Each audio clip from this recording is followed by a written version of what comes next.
जगत नियंता जगदाधार अकारण करुणा करने वाले भक्तवांछा कल्पतरु तदनृत विनंदित पीतांबरधारी आप्त काम पूर्ण काम सर्व काम संसार के कड़कड़ में परम व्याप्त मेरे परमाराध्य प्रभु श्री लोकलोचन साबरे सरकार के श्री चरणों में दास का बारंबार प्रणाम। राजराजेश्वरी भुवन भुवनेश्वरी निकुंजेश्वरी दशुभान की दुलारी ललित लाम लाडली मां राधे के श्री चरणों में दास का बारंबार प्रणाम। अनंत आनंद बलवंत वीतराग संत श्रोमणी श्री हनुमंतलाल जी महाराज की भावभीनी उपस्थिति एवं उन्हीं की परम सन्निधि में परमात्मा की मंगलमयी कथा का चिंतन मनन अनुसरण लाभ प्राप्त करने के लिए पधारे हुए समस्त भक्त वृंद श्रोतावृंद ममतामयी मोदमयी करुणामयी वात्सल्यमयी मातृशक्ति भारत वाटिका के नवनिहाल नव पल्लवित कर्णाधार पुष्प प्यारे प्यारे से बाल गोपाल सनातन धर्म ध्वजा को लेकर के नेत्रपति अपने कर्म पथ पर अग्रसर होने वाले समस्त संत ब्राह्मणों के श्री चरणों में दास का बारंबार प्रणाम। मंचस्थ विराजे हुए आचार्य वृंद संगीतज्ञ बंधु परमात्मा की महती कृपा करुणा एवं माता पिता के सत्कर्मों का फल जिन्हें आज प्राप्त हुआ है, जिन संत भगवान की कृपा से यह आयोजन हुआ है, श्री श्री 108 श्री भोले बाबा त्यागी जी महाराज के आयोजक में संरक्षक में कथा के मुख्य यजमान श्री जगदीश पटेल जी, इनकी गृह स्वामिनी, उनके प्रेमी सुहृद संबंधी स्नेही बंधु बांधवजन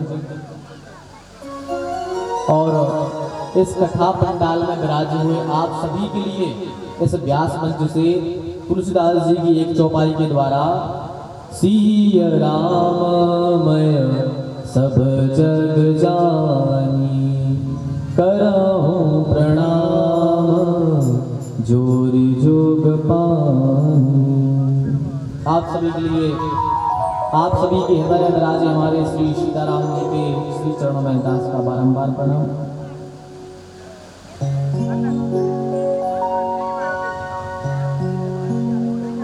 भगवान की महती कृपा करुणा से एवं संतों के आशीर्वाद से हमें जो यह कथा का लाभ प्राप्त हुआ है,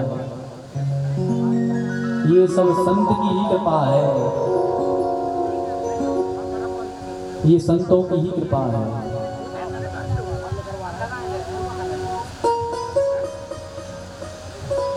क्योंकि संत ही भगवान से मिलाते हैं।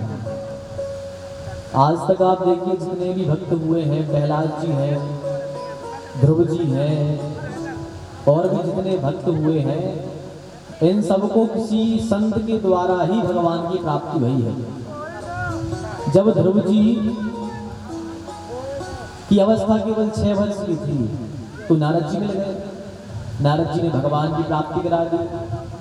प्रहलाद जी को भी एक संत मिले, उनके द्वारा भगवान की प्राप्ति हो गई।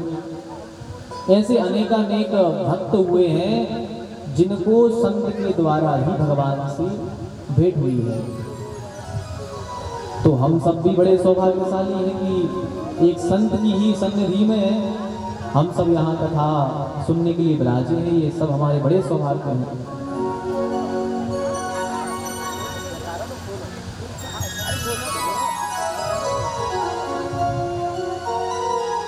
हमने आपसे कल भी कहा था और आज भी कहेंगे, जितना अधिक से अधिक हो सके भगवान का भजन करो, भगवान का नाम जप करो।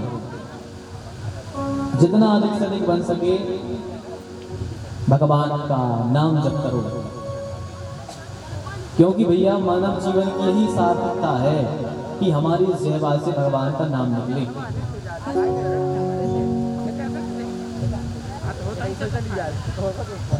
और देखिए हम सब बड़े सौभाग्यशाली हैं कि मानव जीवन सार्थक करने के लिए हम सब यहाँ विराजे हैं। भगवान के चरणों में मन लगाने के लिए हम सब यहाँ विराजे हैं। ये सब भगवान की कृपा है, क्योंकि भगवान की कृपा के बिना भगवान की कथा और सत्संग प्राप्त नहीं होता है। अनंत जन्मों के पुण्यों का फल जब उदय होता है तब जाकर के कहीं एक क्षण भगवान का नाम सुनने के लिए प्राप्त होता है। और भैया यदि भगवान ने हमें मनुष्य बनाया है तो भगवान का नाम जपें। देखो कभी कभी भगवान मनुष्य बना करके खुश भी होते हैं और कभी कभी भगवान मनुष्य बना करके पछताते भी हैं। पछताते कब है भगवान? जब मनुष्य यहाँ आकर के भगवान का भजन नहीं करता है, केवल अपने पेट पालने के लिए लगा हुआ है, अपने घर परिवार के लिए लगा हुआ है, तो भगवान सोचते हैं कि इसको मनुष्य इससे अच्छा कि जानवर ही बना देते, काय को मनुष्य बनाया। जब भगवान का इसको भजन ही नहीं करना है तो मनुष्य काय को बनाया, जानवर बना देते, पड़े रहते भैया, खाते रहते। लेकिन कभी कभी भगवान मनुष्य बना करके खुश भी होता है। आज हमारे राम आप सबको देख करके बड़े प्रसन्न हो रहे होंगे कि चलो कम से कम ये भगवान की कथा में तो विराजे हैं। तो ठाकुर जी आप सबको देखकर बड़े प्रसन्न हो रहे होंगे।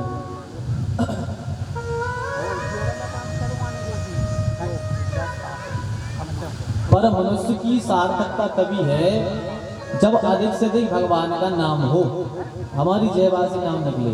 और ऐसा भी नहीं विश्वास के साथ में भगवान का नाम लेना चाहिए। ऐसा नहीं कि विश्वास है नहीं और भगवान का नाम लिए जा रहा है। भगवान का नाम लो तो पूरे विश्वास के साथ में, पूरा पक्का विश्वास होना चाहिए भगवान के नाम में। कितना विश्वास हो। देखो एक बार गोस्वामी तुलसीदास जी भरत जी का चरित्र गा रहे थे, चित्रकूट के घाट पर बैठकर कथा चल रही थी। अब तुलसीदास जी भरत जी के चरित्र में इतने डूब गए कि आंखें कर ली बंद और आंखों से बह रहे थे आंसू। इतने डूब गए भरत जी के चरित्र में।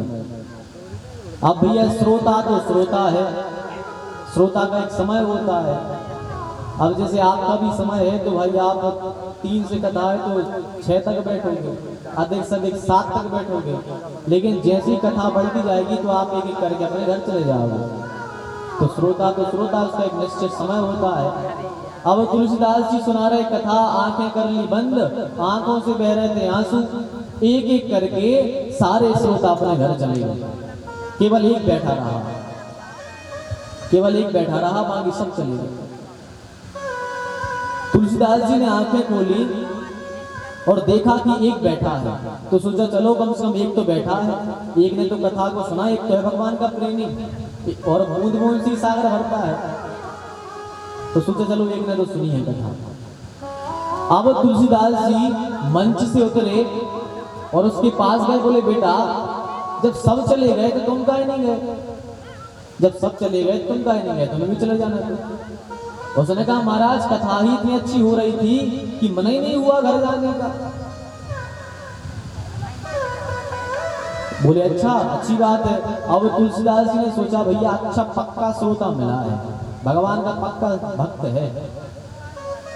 तो कहा ठीक है भैया विराजो, फिर कोई दिक्कत तो नहीं है? बोले महाराज दिक्कत तो कोई नहीं, लेकिन एक दिक्कत बन गई। बोले क्या? बोले हमारा घर है गंगा जी के उस पार और रात्रि हो गई है, नाव चलती नहीं, तो हम घर कैसे जाएंगे? तुलसीदास जी बोले भैया तो घर है काय हो जाने, यहीं रुको, यजमान जी जो भंडारा कराएंगे भोजन कराएंगे तो आधा आधा कर लेंगे अपन दोनों जन, कोई दिक्कत नहीं है। उसने कहा नहीं महाराज घर जाना तो जरूरी है। तुलसीदास जी बोले इतना जरूरी है? बोले अच्छा घर क्यों जाना चाहते हो? तो उसने कहा महाराज यदि हम यहाँ रुकेंगे तो हमारा मन घर चला जाएगा, ना जाने बच्चे घर पर आए कि नहीं, ना जाने बच्चे कहाँ गए हैं, किवाड़ लगाए कि नहीं, घर में कोई दिक्कत तो नहीं है। शरीर तो हमारा यहाँ रहेगा लेकिन मन घर चला जाएगा। घर की चिंता सताएगी कि पता नहीं किसने भोजन किए कि नहीं किए, घर में क्या हो रहा है। और बोले यदि हम यहाँ घर चले गए, यदि हम घर चले गए तो मन हमारा भगवान के चरणों में लगा रहेगा। तो तुलसीदास जी ने कहा भैया बड़ा विद्वान श्रोता है, तो कहा भैया घर जाना जरूरी है? बोले बिल्कुल जरूरी है। तो बाबा ने कहा गोस्वामी जी ने, जाओ एक तुलसी का पत्ता तोड़ के ले आओ। वह गया, तुलसी का पत्ता तोड़ के लाया और महाराज को दे दिया। महाराज ने उसमें उस पर कुछ लिख करके और उसकी गद्दी पर रख दिया। बोले लो मुट्ठी बंद कर लो, चले जाओ, आज तुम्हें गंगा जी रास्ता दे देगी जाने के लिए। इसने मुट्ठी में रखा तुलसी का पत्ता और मुट्ठी बंद करके चल दिया। अब जैसे ही चलते चलते ये गंगा जी किनारे पर पहुंचा तो क्या देखता है कि आज गंगा जी की धार रुक गई, बीच में से गली बन गई। अब ये चला जा रहा है और जैसे ही बीच नदी में पहुंचो तो इन्हें मन में विचार करी कि यार देखें तो तुलसीदास जी ने ऐसा कौन सा फॉर्मूला बना ला कि बताओ चलत नदियों की धार बदल लगी। तो जैसे ही हाथ खोल के देखा तो क्या देखा, तुलसी के पत्ते में राम लिखा था। अब इसने सोचा बताओ में तुलसीदास जी का जस्तर आई, ऐसा तुलसी के पत्ता पर हम लिख लेते। और जैसे ये भाव उसके मन में आया, दोनों तरफ की धार चालू हो गई और ये पानी में डूबने लगा। दोनों तरफ की धार एक हो गई, ये पानी में डूब रहा है और चिल्ला रहा है हे राम बचाओ, हे राम बचाओ।